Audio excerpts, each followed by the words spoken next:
सीखना चाहते हो। पैसा अगर बनाना चाहते हो तो आप वो काम करो जो आप करने में अच्छे हो, focus on that. This is a very new thing. इसको आप इस तरह स्टार्ट करो कि यार let's explore this, let's see what crypto has for me. क्या मैं इसको अंडरस्टैंड कर भी सकता हूँ, क्योंकि हर किसी की एक पर्सनैलिटी होती है। For some people day trading is too much. For some people वो कहते हैं यार हम ये रोज़ ग्राफ नहीं देख सकते यार, we can not do that, we don't have time to do that, we don't want to do that. कुछ लोग कहते हैं कि this is exciting for me, ज़बरदस्त, मुझे मज़ा आ रहा है काम करने में। तो पर्सनालिटी पे भी डिपेंड करता है। सो एक्सप्लोर योरसेल्फ कि आप ये करना भी चाहते हो कि नहीं, ये भी एक चीज़ है।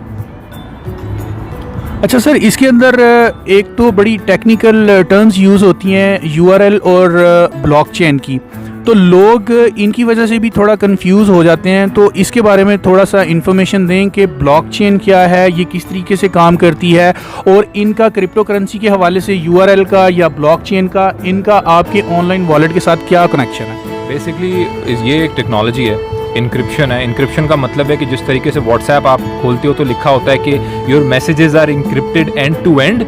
इसका मतलब है आप सिक्योर्ड हैं, आपके मैसेजेस कोई थर्ड पार्टी या कोई और ऐप या कोई और आपके मैसेजेस नहीं पढ़ रहा। इसी तरह ब्लॉकचेन एक इंक्रिप्शन टेक्नोलॉजी है। जब मुझसे बिटकॉइन आपको जाता है, आपसे किसी और को जाता है, तो हर एक ट्रांजैक्शन पे इंक्रिप्शन हो जाती है। इसका मतलब है कि कोई थर्ड पार्टी, कोई बाहर का बंदा उस इंक्रिप्शन को नहीं पढ़ सकता, वहाँ तक नहीं पहुँच सकता। वो एक इंक्रिप्टेड ट्रांजैक्शन है जो हो रही है एक ब्लॉकचेन टेक्नोलॉजी के अंदर, जो माइनिंग से बन रही है। माइनिंग के अंदर लिटरली कंप्यूटर्स हैं, लोगों ने लगाए हुए हैं, उनके ऊपर कॉन्स्टेंटली आप बिटकॉइन माइन कर रहे हो या क्रिप्टो माइन कर रहे हो। वो माइनिंग के पीछे जो कंप्यूटर के अंदर जो एल्गोरिथम, जो सिस्टम चल रहा है, जो कोड चल रहा है, वो है इंक्रिप्शन क्रिप्टो की। तो ये बात मैंने भी कही है कि यार क्रिप्टो किसी चीज़ से बैक्ड नहीं है, इसमें कोई बैकिंग नहीं है, लेकिन वैसे ये बैक्ड है माइनिंग से। लेकिन ये एक वर्चुअल बैकिंग है, ये एक एब्सोल्यूट बैकिंग नहीं है। आपका जो करेंसी नोट है उसके पीछे गोल्ड की बैकिंग है फॉर से। लोग कहते हैं अब नहीं होगी, लेकिन फिर भी एक टैंजिबल बैकिंग है टेक्निकली गोल्ड की।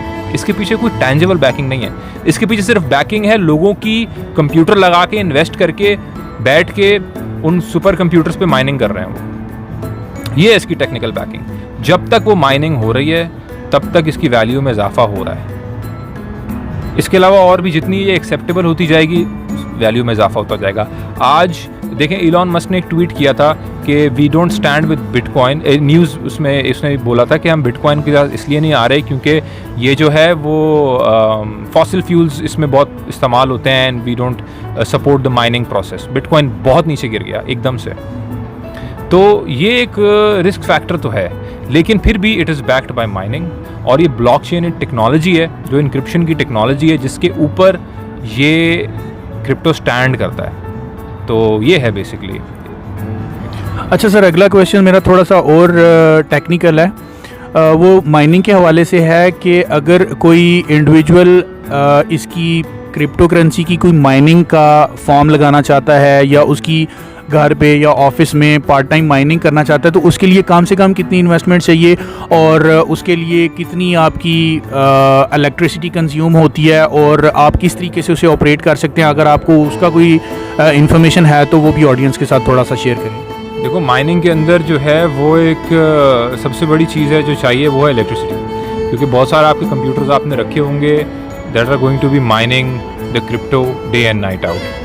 तो सबसे पहले तो आपने वहाँ का ये माइनिंग का करना है जहाँ पे electricity is cheap in such a country, जहाँ पे इलेक्ट्रिसिटी महंगी नहीं है, जहाँ पे ये सारी चीज़ें महंगी नहीं है, जहाँ पे लाइट भी चली जाती है तो जनरेटर होता है जो इतना महंगा आपको नहीं पड़ेगा। सबसे पहले तो इसकी जो फ्यूल है आपने उसको कॉस्ट आउट करना है। इसके बाद सिस्टम है, इनके स्पेसिफिक सिस्टम्स आते हैं, स्पेसिफिक पीसीज आते हैं, सीपीयूज आते हैं, प्रोसेसर्स आते हैं, जिनके थ्रू आप ये माइनिंग करते हो, जो डे एंड नाइट चल रहे होते हैं सर्वर्स की तरह। तो वो बड़े स्पेसिफिक स्पेसिफिकेशंस के सिस्टम्स होते हैं, महंगे होते हैं। ठीक है, अगर मैं रुपए में बात करूं, पाकिस्तानी रुपीज़ में, तो लाखों में होते हैं एक सिस्टम। आपको मल्टीपल सिस्टम चाहिए होंगे एक बड़े से रूम या हॉल में जहाँ पे एसीज लगे हुए हों उनको ठंडा रखने के लिए, जैसे एक सर्वर रूम में होता है, और वो दिन और रात चल रहे हो, इलेक्ट्रिसिटी की कोई इंटरप्शन ना हो, और फिर आप माइनिंग कर रहे होगे। लेकिन फिर भी आप किस चीज़ पे डिपेंड कर रहे होगे? आप इस चीज़ पे डिपेंड कर रहे हो कि अगर आप बिटकॉइन माइन कर रहे हो तो कल को ये वैल्यू में बढ़ जाएगा, तो आपकी जो माइन करके आपको जो 0.001 बिटकॉइन मिला उसकी कोई वैल्यू होगी. Will that value make up for all the cost you put? तो उसमें रिटर्न आने में आपको एक टाइम लगेगा. तो मैं mostly in terms of trading focus करता हूँ, डिस्कस करता हूँ. माइनिंग मैंने खुद नहीं की है और मैं लोगों को जानता हूँ जो माइनिंग कर रहे हैं, लेकिन I would rather to start off, एक बंदा जो स्टार्ट ऑफ करना चाह रहा है क्रिप्टो के अंदर, इंट्रोड्यूस हो रहा है, अपने आप को कर रहा है, आई सजेस्ट कि वो ट्रेडिंग की तरफ जाए. और जब वो ट्रेडिंग को इन एंड आउट समझता हो और कुछ क्रिप्टोस के ऊपर एक ग्रिप रखता हो, फिर वो माइनिंग की तरफ जाए. और माइनिंग की तरफ भी वो किसी ऐसे बंदे के साथ इन्वेस्ट करे जो ऑलरेडी माइन कर रहा है, so that he can learn more with that, बजाय इसके कि वो अपना खुद सेटअप लगाए. It's to risky.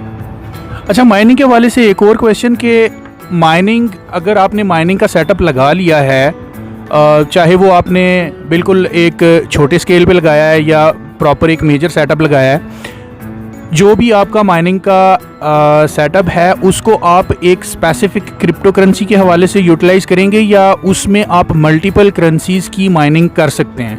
हाँ, मल्टीपल ही कर सकते हैं. आपका जो सिस्टम है वो, अगर आपके पास 15 सिस्टम लगे हुए हैं, you can use some system for some cryptos, the other one for other cryptos. लेकिन यूजुअली जो माइनर्स हैं वो पर्टिकुलर सेट ऑफ क्रिप्टोज के ऊपर ही अपने आप को रख के माइन करते हैं, क्योंकि अगेन आपने उसकी वैल्यू के हिसाब से अपनी कॉस्ट करनी होती है, कॉस्ट को कवर करना होता है. सो यू नो कि यार इस क्रिप्टो के ऊपर मैं 8 पीसी लगाई कर रहा हूँ, so this is how much I am mining out, और उसके हिसाब से मेरी कॉस्ट कवर हो रही है कि नहीं हो रही. तो इसके पीछे ये लॉजिक होती है, लेकिन आप कर सकते हो. अच्छा सर, आपने अभी जिक्र किया ट्रेडिंग के हवाले से कि आपको अपना सेविंग्स का बजट देखना पड़ता है और उस हिसाब से आप ट्रेडिंग में मिनिमम अमाउंट इन्वेस्ट करते हो जो कि आपको रिस्की फील ना हो. तो इसी तरह अगर किसी बंदे का माइनिंग में इंटरेस्ट डेवलप होता है और वो माइनिंग करना चाहता है, तो माइनिंग का एक सिस्टम लगाने के लिए ऑन एन एवरेज कम से कम कितनी कॉस्ट आती है, वो आप दिरहम्स में और पाक रुपीज़ में दोनों में थोड़ा सा आइडिया दे दें कि अगर आप 1 या 2 पीसीज लगाना चाहते हैं माइनिंग के, तो उसमें कम से कम कितनी कॉस्ट आती है? सबसे पहले तो 1-2 पीसी से इतना कुछ होगा नहीं, इसके अंदर you need to have multiple pieces. ठीक है. एक सिस्टम भी जो माइनिंग का है, that would cost you around 3 lakh रुपए, something like that. You can convert it in dirhams, something like that, around that approx, जो माइन करेगा दिन रात. ये तो उसकी इंस्टॉलेशन कॉस्ट हो गई. तो उसके अलावा उसका monthly expense on an average कितना होता वो है? तो फिर बिल्स वगैरह ये चीज़ें हैं ना, जगह आपने जो लिया उसका रेंट, वो तो फिर ऑपरेशनल कॉस्ट है. आपका घर है, आपकी जगह है, वो तो वो है. ये तो मैं सिस्टम का बता रहा हूँ आपको, सिर्फ सिस्टम का बता रहा हूँ आपको. उसके बाद एसी लग रहे हैं, जो भी लग रहे हैं, उनको ठंडा करने के लिए उनके फ़ैन्स हैं, उन सिस्टम में फ़ैन्स होता है. सिर्फ सीपीयूज़ होंगे, वो पूरा कंप्यूटर नहीं होगा. तो अच्छा सर, अगला क्वेश्चन मेरा ट्रेडिंग के हवाले से है दोबारा, कि अभी as of now crypto currency बहुत सारे लोग परचेज़ कर रहे हैं, सेल कर रहे हैं, लेकिन वो ऑनलाइन एप्लीकेशंस और वेबसाइट्स पे हो रही हैं. लेकिन इसके अलावा कौन सी ऐसी प्रैक्टिकल कंपनीज़ हैं मार्केट में वर्ल्ड वाइड या वेबसाइट्स हैं कि जो अगर आपके पास ऑनलाइन वॉलेट में 100-200 जितने भी यूनिट्स उसके पड़े हुए हैं क्रिप्टो करेंसी के, तो आपने अगर गोल्ड परचेज़ करना है फ़िज़िकल फॉर्म में या आपने कोई और किसी किस्म की ट्रांजैक्शन करनी है किसी ब्रांड के साथ, तो कोई ऐसे मेजर ब्रांड्स हैं या फ़िज़िकल कंपनीज़ हैं जो क्रिप्टो करेंसी को एक्सेप्ट कर रही हैं? मैंने ख़ुद कभी किसी भी अभी तक क्रिप्टो करेंसी के थ्रू किसी और वेबसाइट से कोई चीज़ परचेज़ नहीं की. तो ऐसे बिल्कुल ट्रेडिंग साइट्स हैं जिनकी मुझे कॉल्स आई हैं, ठीक है, जिन्होंने बोला है कि we help in trading as well and we have a portfolio of international website जहाँ पे आप बाय एंड सेल कर सकते हैं. वो वेबसाइट्स लेकिन इतनी कोई वेल नोन नहीं है, और वहाँ पे अभी फ़िलहाल जब आप बाय सेल करते हो तो वो जो आपको एक्सचेंज देती है ना, उसके अंदर भी आपका नुकसान होता है. तो आई थिंक अभी भी ये चीज़ बहुत न्यू है, और वो छोटी साइट्स हैं, उनका मैं नाम नहीं लूँगा यहाँ पे, और उन ट्रेडर्स का जो उनकी ऑर्गेनाइजेशन है उनका मैं नाम ऐसे नहीं लूँगा. लेकिन जब तक big players in the market इसको एक्सेप्ट नहीं करते, और ये तब होगा जब ये किसी करेंसी मेजर के थ्रू पार हो जाएगा, जैसे डॉलर के साथ वगैरह. अभी बाइनेंस ऐप के अंदर आपको करेंसी ख़रीदनी पड़ती है क्रिप्टो ख़रीदने के लिए, उस करेंसी का नाम है USDT। और भी करेंसीज हैं, मैं USDT के ऊपर काम करता हूँ, ठीक है, क्योंकि वो डॉलर से लिंक्ड है, डॉलर के रेट से, लेकिन फिर भी उसका रेट ज़्यादा का पड़ता है, 3.9 तक का पड़ता है, जबकि डॉलर का 3.67 है। तो इसी तरह अगर आप वहाँ उन वेबसाइट से ख़रीदने जाओगे तो फिर आपको धर्म का बता रहा हूँ, आपको 4.5 का पड़ेगा। तो क्या आपने इतना प्रॉफिट कर लिया है कि आप $1 का नुकसान बर्दाश्त कर सको एक परचेज, एक धर्म का नुकसान बर्दाश्त कर सको एक परचेज पे? तो इसलिए मैं रेकमेंड नहीं करता कि अभी आप इसको किसी टैंजेबल कमोडिटी में कन्वर्ट करने का सोचो, स्पेशली गोल्ड। आप गोल्ड डायरेक्ट खरीदो, उसके अंदर बहुत ज़्यादा फ़ायदा है कि अगर आप कोई और इस तरह ख़रीदो। हाँ, मैं ये ख़ुद ज़रूर करता हूँ और मैं रेकमेंड करता हूँ कि आप एक क्रिप्टो से दूसरी क्रिप्टो में ट्रेड कर लो। आप OMG पे हो और अगर आपको लग रहा है कि डिप की तरफ जा रहा है और अगर दूसरा कोई क्रिप्टो डिप की तरफ जा रहा है जो उससे भी ज़्यादा सस्ता है, उठा लो फ़ौरन। ये मैं ज़रूर करता हूँ, ठीक है। मैंने ख़ुद $95 से स्टार्ट किया था और डे ट्रेडिंग के थ्रू, छोटे छोटे ट्रेडिंग के साथ मैंने एक हफ़्ते के अंदर उस पोर्टफोलियो को 189 पे लेके गया था। फिर वहाँ से मैंने ग्रो किया, फिर मैंने और USDT ख़रीदा जब मुझे और समझ आया, तो अभी मैंने पोर्टफोलियो ज़्यादा बना लिया। लेकिन स्टार्ट मैंने वहीं से किया था, बहुत छोटा, और वो भी मैंने एक दोस्त के वॉलेट से अपने वॉलेट में पैसे डलवाए थे, क्योंकि मेरा उस वक्त कार्ड नहीं चल रहा था, ठीक है। तो अब मेरा उसमें डेबिट कार्ड चल रहा है। डेबिट कार्ड से ये बात कि डेबिट कार्ड से आप ट्रांजैक्शंस करो, क्रेडिट से नहीं, क्योंकि क्रेडिट कार्ड से आप ट्रांजैक्शंस करोगे तो उसके ऊपर आपका 3.88 का रेट आपको मिलेगा जब आप परचेज़ करोगे USDT, क्योंकि वो उसको फॉरेन करेंसी कंसिडर कर रहा है। उसके बाद 99 धर्म के चार्ज डाल देगा आपके ऊपर, आपके क्रेडिट कार्ड पे, प्लस 5% वैट। तो उसको अवॉइड करने के लिए आप डेबिट कार्ड से करो। मैं डेबिट कार्ड यूज़ करता हूँ, मुझे 3.87 का रेट पड़ता है।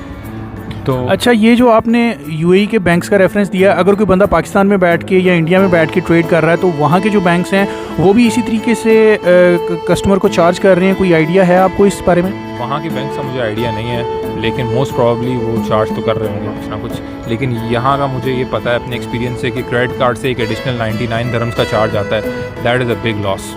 मतलब अब आप सोचो कि आपने वो 100 धर्म कमाने हैं, उसके बाद उस मेहनत के बाद आपका सिर्फ कॉस्ट कवर हुआ है, अभी आपने प्रॉफिट स्टार्ट ही नहीं किया। तो मुझसे ये गलती हुई थी शुरू में, शुक्र है अल्लाह का कि वो कवर हो गया, लेकिन फिर वो सिर्फ इसलिए कवर हो गया तो अल्लाह का शुक्र, सेकेंडली कि मैंने 0.01 के प्रॉफिट पे भी बेचा है। मैंने ज़्यादा वो नहीं किया, वेट नहीं किया, मैंने छोटे प्रॉफिट पे भी बेचा। कुछ मैंने रखे हुए लॉन्ग टर्म के लिए, लेकिन उनको मैंने रखा हुआ है पेशेंसली, अपने पेशेंस के साथ। तो आपने बस यही है, आपने इसमें ग्रीडी नहीं होना, पेशेंस से काम करो, डेबिट कार्ड यूज़ करो, समझो ग्राफ को, अल्लाह का नाम लो और इन्वेस्ट करो वो जो लूज़ कर सकते हो। ये 4-5 मेन चीज़ें हैं, और उन लोगों से कनेक्टेड रहो जो जानते हैं इस चीज़ को।